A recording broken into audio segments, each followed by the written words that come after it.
그러고 인사하시겠습니다. 사랑합니다. 축복합니다.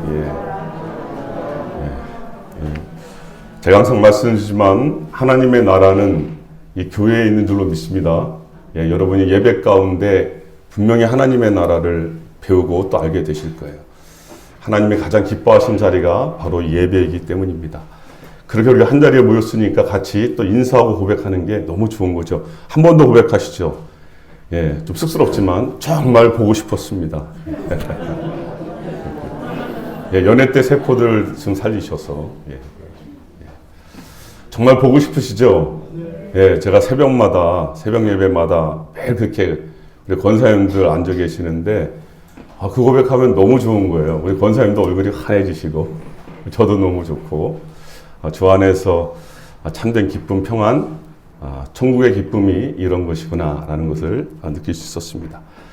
오늘 저는 느헤미야서를 보는데요. 이 느헤미야서의 전체를 볼 수가 없기 때문에 특별히 2장 오늘 1절로 10절 말씀을 통해서 이 느헤미야의 영성이라는 제목으로 같이 하나님의 말씀 나누기를 원합니다.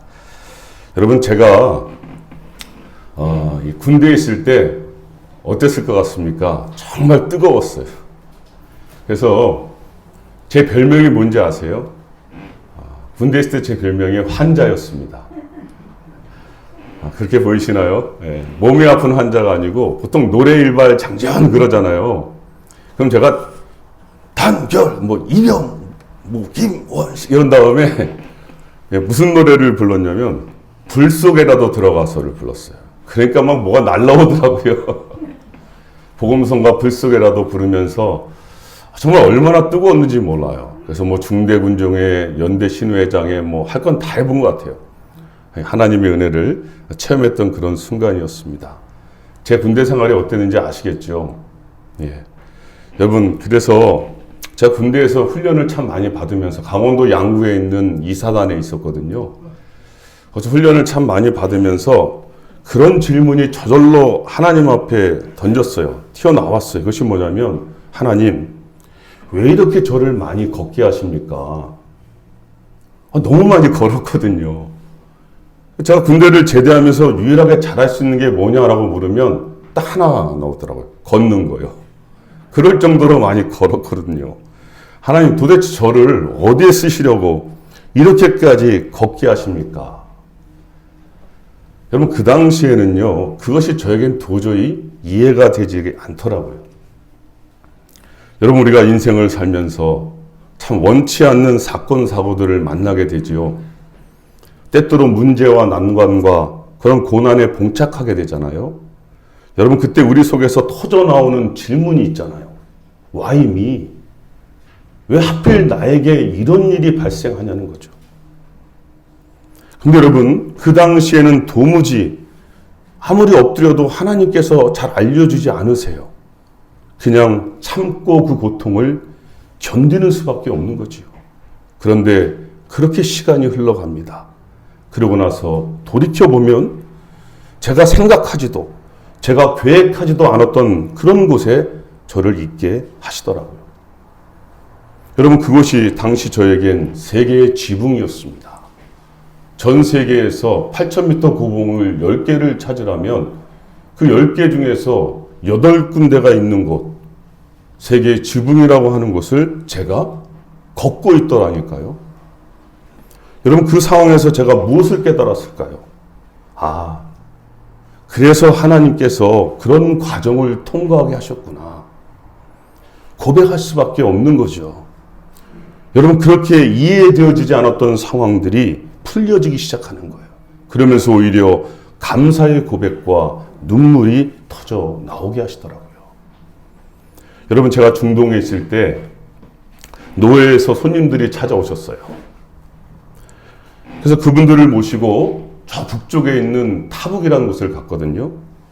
왜냐하면 이분들이 한국에서 책자도 보고 연구도 해보셨나 봐요. 그런데 그런 얘기를 들으신 거예요. 진짜 신의 산이 저 사우디에 있을 수 있다. 그런 걸 책을 통해서 보셨나 봐요.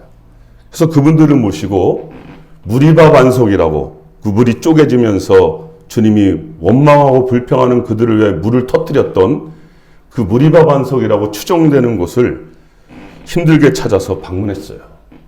여러분, 중동의 그 낮의 날씨가 얼마나 뜨거워요. 그런데 그 바위가 멀리서 볼 때는 그렇게 높아 보이지 않았거든요. 근데 가까이 가면 갈수록 너무 크고 높은 거예요.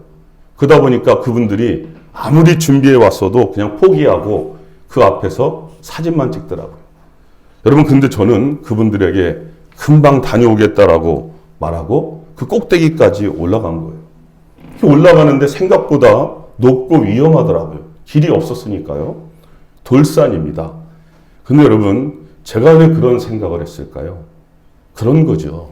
너무 높은 산들을 다닌 경험이 있다 보니까 그냥 그 정도는 우스워 보이는 거예요. 아, 저 정도야 하고 그냥 아무 생각 없이 가게 되어 있는 거죠.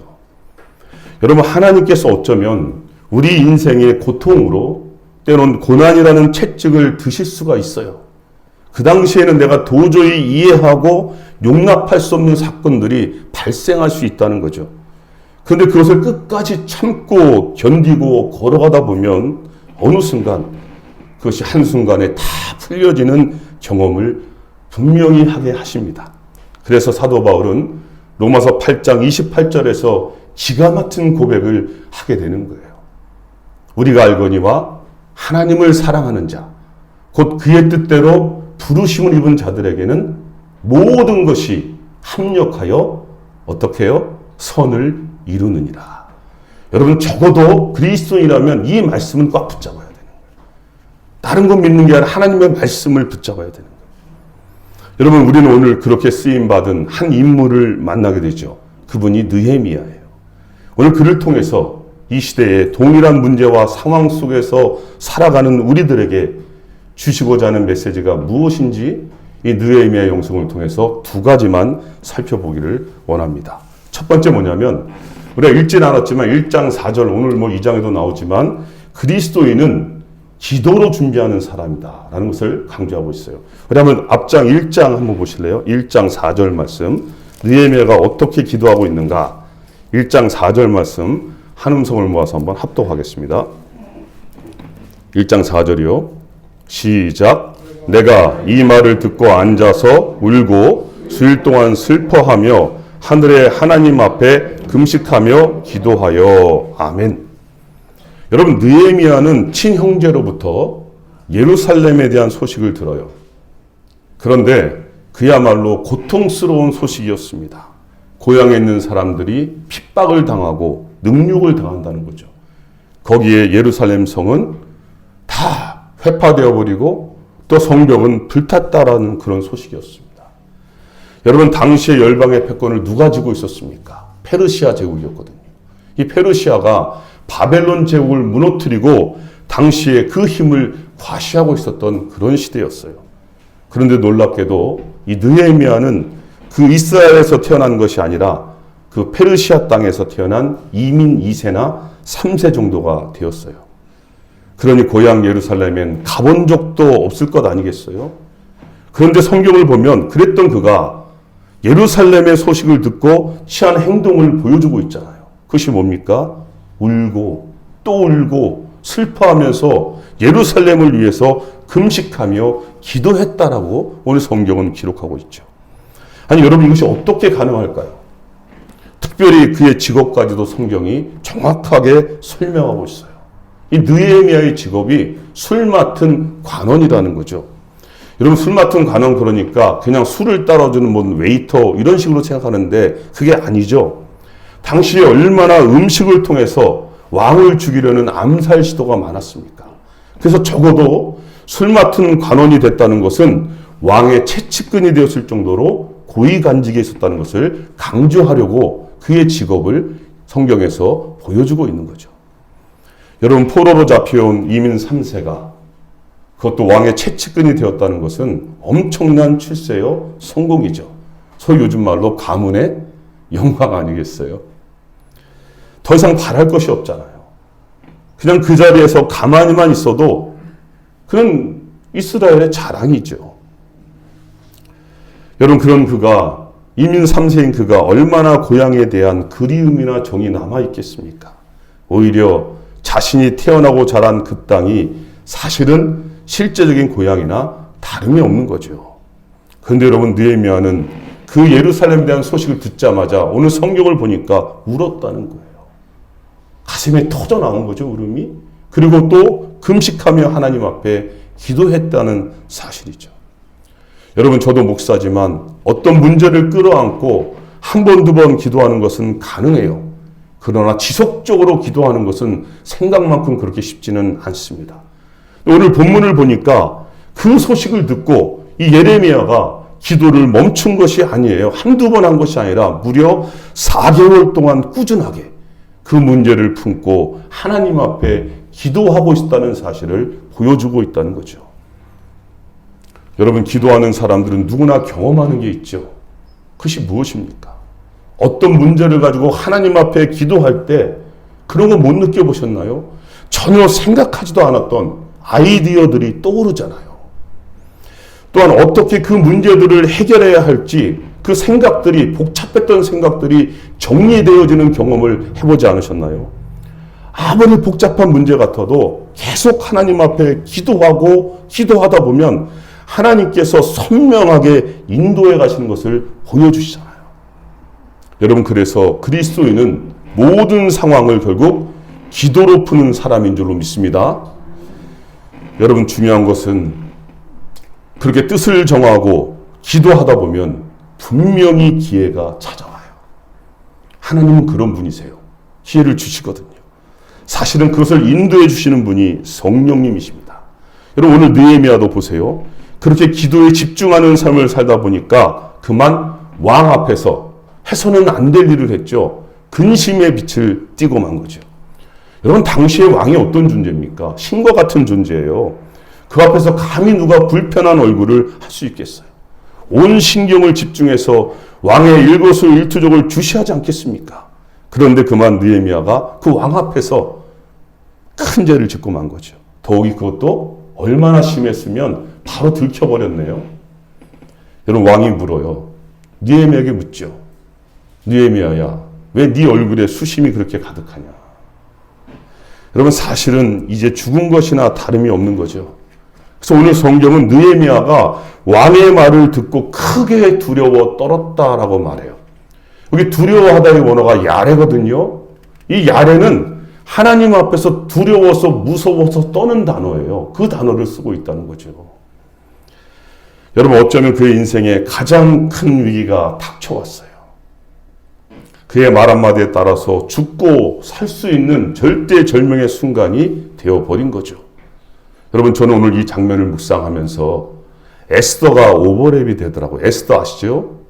왜냐하면 지금 느헤미야가 모신 왕이 누굽니까? 아닥사스다 왕이에요.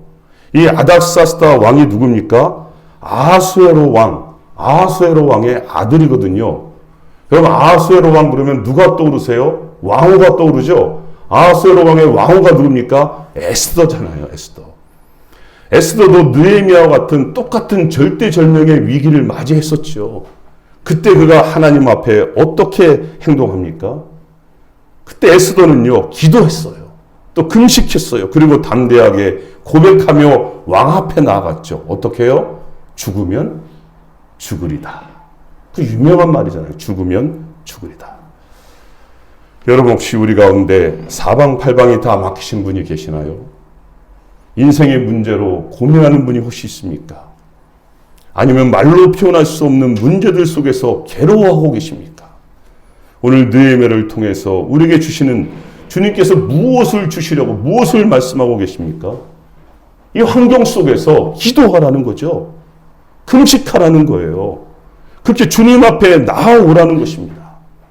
여러분, 그리스도인의 삶은 다른 것이 아니에요. 그 문제를 가지고 기도하는 삶이고 금식하는 삶이고 십자가 은혜의 보좌 앞에 나와 엎드리는 삶인 줄로 믿습니다. 이게 그리스도인이에요. 여러분, 오늘 느헤미야를 보십시다. 그는 왕의 질문에 담대하게 그러나 지혜롭게 대답을 하죠. 3절입니다. 3절 같이 읽어보겠습니다. 2장 3절이요. 느헤미야가 어떻게 그 왕 앞에 대답하는지 3절에 나와 있습니다. 3절 말씀 시작. 왕께 대답하되 왕은 만세수를 하옵소서. 내 조상들의 묘실이 있는 성읍이 이제까지 황폐하고 성문이 불타오사오니 내가 어찌 얼굴에 수심이 없사오리까 하니. 아멘. 여러분, 느헤미야가 얼마나 지혜롭게 대답을 하죠. 그의 소원은 한 가지밖에 없었어요. 예루살렘의 성벽을 재건하는 것이었죠. 그런데 예루살렘의 성벽을 재건하게 해주세요라고 직접적으로 말하지 않죠. 오히려 어떻게 말하고 있습니까? 그 나라의 문화와 전통을 아는 자만이 말할 수 있는 대답을 해요. 뭐라고 말했어요? 조상들의 묘실이 있는 성읍, 그 성읍이 황폐해졌고 불타게 되었다. 여러분, 당시에 페르시아도요, 제국을 점령해 가면서 조상들의 묘실을 잘 지키는 것이 그들의 문화와 전통이었다는 거죠. 여러분, 기가 막히지 않습니까? 이것이 기도하는 자에게 주신 하나님의 지혜라는 거죠. 여러분, 제가 강조하고 또 강조합니다. 어떤 사람이 지혜로운 사람이고 어떤 사람이 가장 무서운 사람인가? 그 사람은 진정으로 기도하는 사람입니다. 여러분, 그렇기 때문에 이 세상이 우리 그리스도인들을 감당할 수 없다라고 말하는 이유가 거기에 있는 거예요. 왜 그렇다고요? 기도하는 사람들이니까. 기도하는 사람들입니다. 여러분, 4절을 보세요. 다시 한번 4절 한번 보겠습니다. 그러자 왕의 마음이 움직입니다. 4절입니다. 시작. 왕이 내게 이르시되 그러면 내가 무엇을 원하느냐 하시기로 내가 곧 하늘의 하나님께 묵도하고. 아멘. 여러분, 왕의 마음이 움직여지죠. 사실은 성령님께서 역사하고 계시는 거죠. 그래서 왕이 느헤미야에게 이제 묻잖아요. 너가 뭘 원하냐? 너가 뭘 원하냐? 근데 여러분, 이 짧은 순간에 지금 느헤미야가 뭐 하고 있다고 성경이 밝히고 있죠? 지금 왕이 묻고 있는 이 짧은 순간조차도 느헤미야는 하나님께 묵도했다라고 나와요. 묵도했다. 그리고 나서 대답하잖아요. 여러분, 이것이 느헤미야의 영성이에요. 이것은 하루아침에 이루어진 것이 아니라는 거죠. 그의 삶 속에서 지속적으로 이루어져 왔던 기도의 삶이 표출되어지는 거죠. 여러분, 가장 위기의 순간, 어쩌면 죽을지도 모르는 그 순간에 모든 것을 하나님께 맡겨드리는 거죠. 그리고 고백하는 거예요. 여러분, 믿음으로 산다는 것을 너무 거창하게 보지 마시기 바랍니다. 대단한 업적과 능력을 행하는 그런 눈에 보이는 성과로만 보지 마시기 바랍니다. 그냥 그렇게 하루하루 나의 삶의 순간순간 주님께 기도하며 사는 삶이에요. 이게 믿음의 삶이에요. 그런데 그 보잘것없어 보이는 것이, 그것이 우리가 위기의 순간을 만날 때, 그럴 때 가장 강력한 힘으로, 파워로 작동하게 된다는 것을 가르쳐 주는 거예요. 여러분, 그래서 그 절망의 위기가 변하여 오히려 기회로 바꾸시는 하나님의 놀라운 현장이 되는 줄로 믿습니다. 그렇게 기도하심으로 반전시키시는 그 하나님의 사랑을 경험하는 그리스도인들이 다 되시기를 주님의 이름으로 축복합니다. 오늘 느헤미야를 통하여 주시는 또 한 가지 그 영성을 통하여 주시는 메시지는 8절인데요. 우리 8절 말씀을 보시면서 다시 한번 읽어보시죠. 그리스도인은 하나님의 도우심을 고백하며 사는 사람들이다 라는 거죠. 8절 말씀. 자, 8절입니다. 시작. 또 왕의 삼림 감독 아삽에게 조서를 내리사 그가 성전에 속한 명문의 문과 성곽과 내가 들어갈 집을 위하여 들보롯을 제목을 내게 주게 하옵소서 하며 내 하나님의 선한 손이 나를 도우심으로 왕이 허락하고. 아멘. 여러분, 그런 우스운 얘기 아마 들어보셨을 텐데 홍수가 아주 심하게 났습니다. 그래서 어떤 사람이 피하다가 지붕까지 올라갔다는 거죠. 근데 그는 믿음이 아주 자기가 좋은 사람이라고 자칭 생각을 했어요. 그래서 하나님께서 분명히 도와줄 것을 확신했다는 거죠. 그렇게 그에게 얼마 시간이 지나서 구명보트가 왔어요. 그랬더니 그가 필요 없다 그랬습니다. 왜요? 하나님이 나를 돕지 보트가 나를 돕는 것이 아니라고 거절했습니다. 그러자 좀 있다가 헬기가 왔어요. 그러자 말합니다. 나는 헬기를 믿지 않는다. 나는 하나님을 믿는다고 돌아가라고 말합니다. 여러분, 결국 어떻게 됐을까요? 죽었지요. 죽었지. 그게 죽어서 천국에 갔어요. 천국에 왜 갔을까요? 예수님 믿었으니까 천국에 갔어요. 다짜고짜 하나님께 이제 만나서 항의했다는 거 아닙니까? 내가 믿음으로 하나님 기다렸는데 왜 구해주러 오시지 않았냐고. 여러분, 그러자 하나님께서 뭐라고 대답하신지 아세요? 내가 보트를 보내지 않았냐. 내가 헬기를 보냈잖아. 그런데 왜 이렇게 일찍 왔니? 그러시더라는 거죠. 여러분, 오늘 느헤미야는 우리에게 중요한 부분을 가르쳐주고 있어요. 느헤미야에게 왕이 물었습니다. 너가 원하는 것이 무엇이냐? 오늘 성경을 보면 느헤미야는 이미 기도하고 있는 가운데 성령의 지혜를 받았죠. 그럼 동일하게 우리도 그렇게 역사를 하시잖아요. 그래서 그것들을 이미 다 기도 가운데 준비하고 있었던 거죠. 그래서 그는 구체적으로 왕에게 오늘 요청을 하고 있어요. 여러분, 지금도 해외를 나가고 싶다고 그냥 막 나갈 수 있는 게 아니잖아요. 지금으로 말하면 뭐가 필요합니까? 비자가 있어야 나가죠. 그죠? 통행증명서를 준비해달라고 요청합니다. 그뿐만이 아니죠. 예루살렘에 가면 당장 아무것도 없는데 어떻게 성벽을 재건할 수 있겠어요? 그러니까 그 당시 페르시아 제국의 삼림 감독, 그게 누군지까지도 다 파악해놨잖아요. 그래서 조서를 내려달라고, 성벽 공사에 쓸 건축 재료들까지 준비해달라고 거침없이 요청을 하고 있다는 사실이죠. 여러분, 이것은 준비된 자만이 할 수 있는 거예요. 여러분, 학생이 열심히 기도를 합니다. 얼마나 좋아요. 시험 잘 보게 해달라고. 이거 좋은 거죠? 그런데 매일 게임만 하고 있다고 가정해 보세요. 기도는 그렇게 해놓고 매일 게임만 하고 있어요. 그러면 그의 기도는 어떤 기도입니까? 거짓된 기도 아니겠어요? 여러분, 의외로 교회 다니시는 많은 분들 중에 일확천금을 바라는 분들이 많다는 사실에 우리는 놀라지 않을 수가 없어요. 무슨 로또가 당첨되게 해달라는 거죠.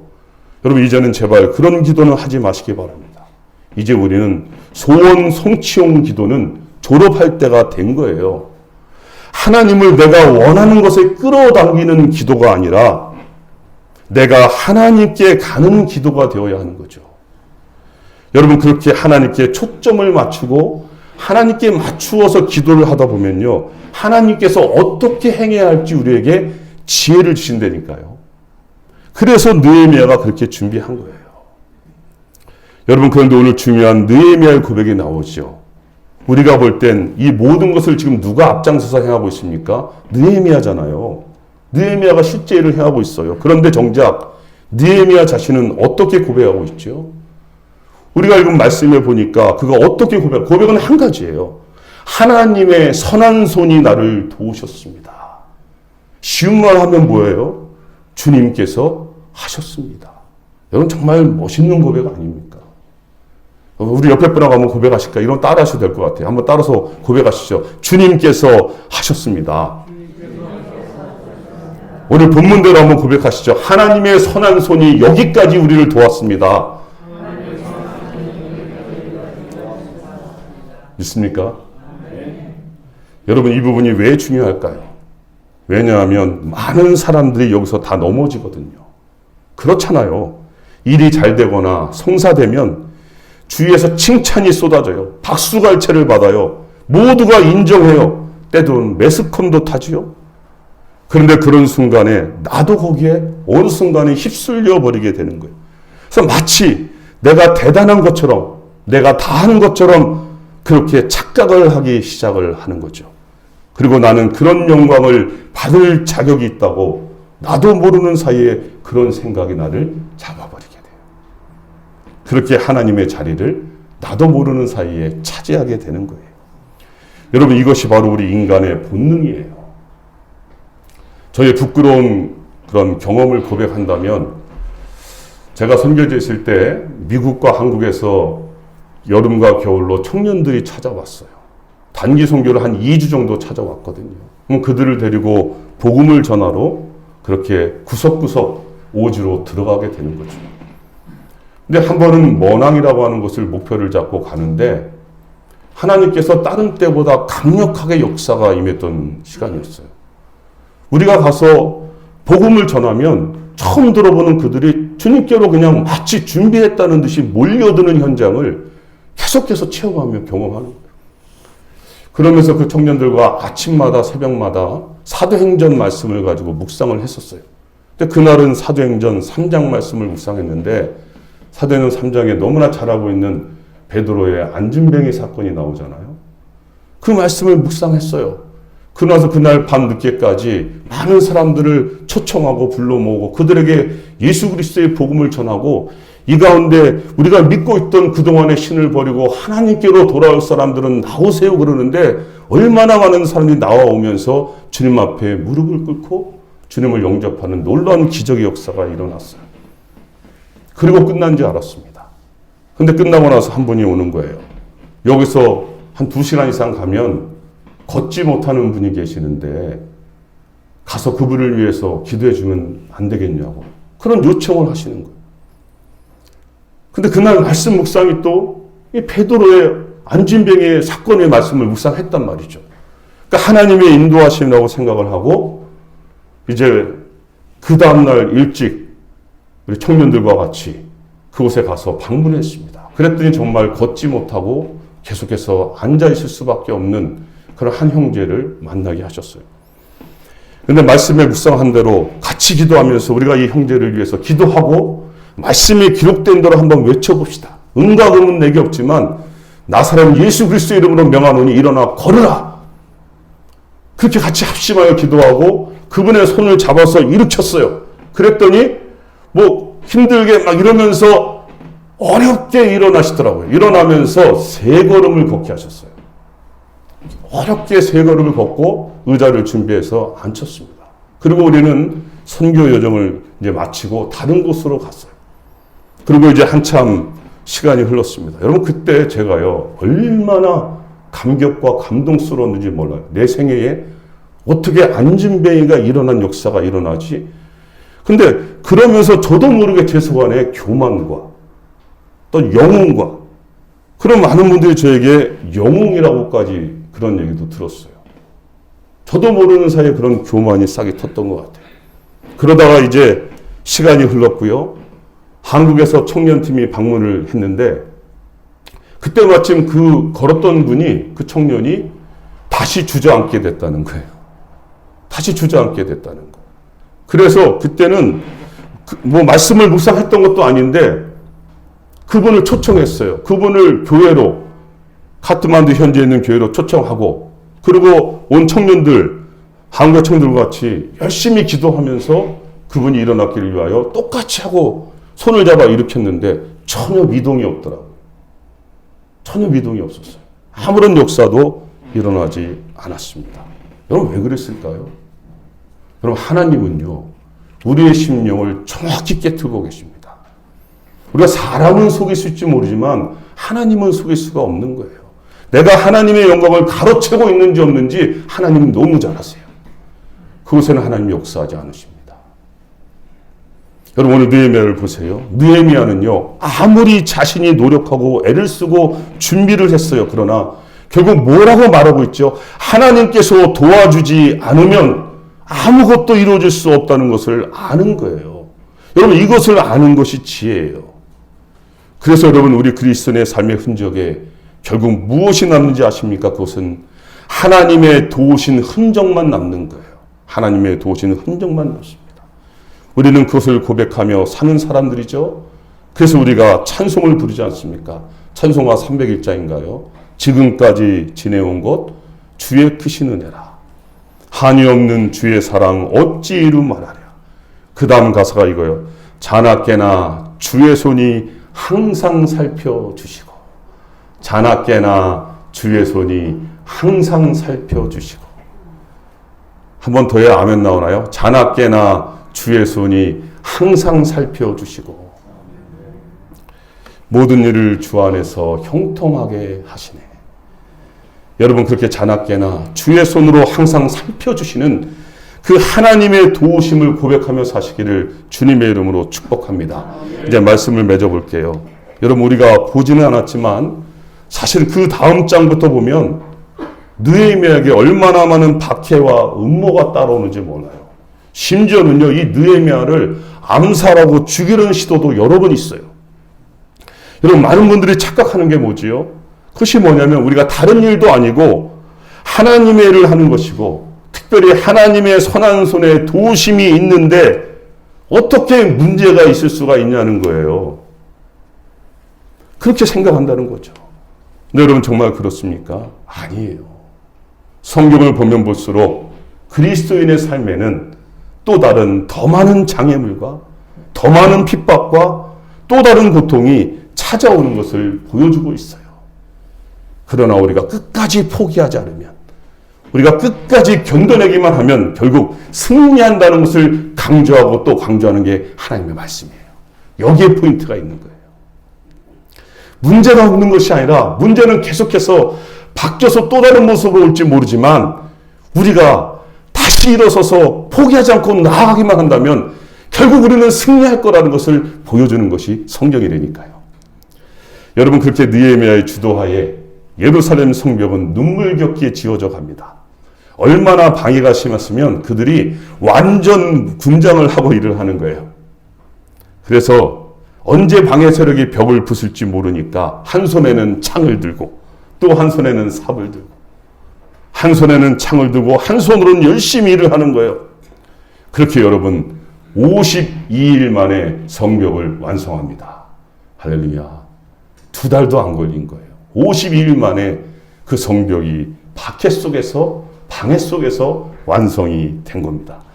그리고 성경은 이렇게 말하고 있습니다. 6장 15절 16절에 성벽 역사가 52일 만에 엘룰월 25일에 끝남에 우리의 모든 대적과 주위에 있는 이방 족속들이 이를 듣고 다 크게 두려워하여 크게 낙담하였으니 그들이 우리 하나님께서 이 역사를 이루신 것을 알미니라. 우리 하나님께서 이 역사를 이루신 것을 알미니라. 여러분, 감동적이지 않으십니까? 우리 하나님께서 이 역사를 이루신 것을 세상이 안다는 거예요. 여러분의 삶을 보고 하나님이 역사하시는 것을 누가 안다고요? 여러분의 이웃들이 안다는 거예요. 이게 하나님의 역사예요. 그러니까 여러분, 너무 두려워하지 마시고 염려하지도 마시고 너무 힘들어하지도 마시기 바랍니다. 우리는 기도하면 되는 거죠. 더 적극적으로는 금식하며 기도하면 되는 거예요. 여러분, 그래도 힘드십니까? 그러면 금식하고 기도하고 또 하나 뭐예요? 우세요. 우리 자녀가 울면 너무 힘들잖아요. 하나님 울음에 약하세요. 하나님 앞에서 많이 우세요. 많이 우시면 되는 거예요. 그리고 그 기도 속에서 주시는 지혜들을 가지고 잘 준비하라는 거죠. 여러분, 그렇게 보내심을 받은 이 땅에서 감사하심으로 하나님께서 이루어 가신 역사에 쓰임받는 느헤미야 같은 일꾼들이 다 되시기를 주님의 이름으로 축복합니다. 네, 기도하시겠습니다. 하나님, 오늘 말씀을 보면서 참 많은 것을 저희가 깨닫고 생각하게 됩니다. 우리의 삶에 끊임없이 찾아오는 이 모양 저 모양의 문제와 상황들 속에서 때론 넘어지기도 하고 때론 좌절하기도 하고 때로는 실망하기도 했지만 오늘 다시 한번 말씀을 통하여 우리가 어떻게 극복해내야 하는지를 가르쳐 주시니 감사합니다. 느헤미야가 그랬던 것처럼 하나님 기도하겠습니다. 때로는 하나님 기도하며 금식하겠습니다. 하나님 더 적극적으로 하나님 앞에 기도하고 금식하며 울겠습니다. 하나님 터져나오는 울음으로 하나님 앞에 엎드리겠습니다. 그럴 때 말씀해 주신 하나님의 그 지혜, 하나님의 방법들을 잘 하나님 배우게 하셔서 그것을 통해 이 땅에 하나님이 일하셨다, 하나님이 역사하신 것을 모든 사람이 고백할 수밖에 없는 이 시대의 느헤미야 같은 일꾼들로 하나님 사용하여 주시옵소서. 감사하며 예수님의 이름으로 기도드리옵나이다. 아멘. 우리 찬송가 210장을 합창하시고 축도하심으로 예배를 마치겠습니다. 210장입니다.